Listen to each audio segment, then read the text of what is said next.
பார்த்து வருகிறோம். அதிமுக பொதுச் செயலாளர் எடப்பாடி பழனிசாமியை தற்போது புதிய தமிழகம் கட்சித் தலைவர் கிருஷ்ணசாமி சந்தித்திருக்கிறார். அதிமுக பொதுச் செயலாளர் எடப்பாடி பழனிசாமியை புதிய தமிழகம் கட்சித் தலைவர் கிருஷ்ணசாமி தற்போது சந்தித்திருக்கிறார். கூட்டணி மற்றும் தொகுதி பங்கீடு தொடர்பாக இபிஎஸ் உடன் ஆலோசனை நடத்தி வருகிறார். கூடுதல் விவரங்களை செய்தியாளர் சுபாஷிடம் கேட்கலாம். சுபாஷ், முழுமையான விவரங்கள். அதிமுக பொதுச் செயலாளர் எடப்பாடி பழனிசாமியை சென்னை கிரீன்வேஸ் சாலையில் உள்ள அவரது இல்லத்தில் எஸ்டிபி கட்சியின் மாநில தலைவர் சந்தித்து வருகிறார்.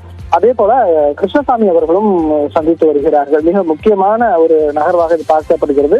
நெல்லை முபாரக் அதே போல கிருஷ்ணசாமி ஆகியோர் இருவரும் கார்களில் கொடி எதுவும் இல்லாமல் ஒரு திரைமறைவு பேச்சுவார்த்தைக்காக வருவது போல வந்தார்கள். ஆனால் ஊடகங்கள் அதை காட்சிப்படுத்த முடிந்தது.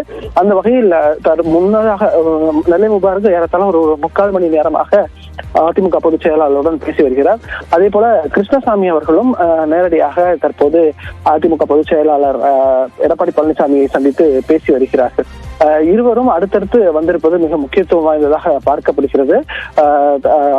தேர்தலில் இந்த கூட்டணி கணக்குகள் முடிவடையாத நிலையில் நாளை வேட்புமனு தாக்கலானது நடைபெற இருக்கிறது. அதுக்கு முன்பாக கூட்டணியை இறுதி செய்ய வேண்டும், அதுக்கான பணிகளை தீவிரப்படுத்த வேண்டும்.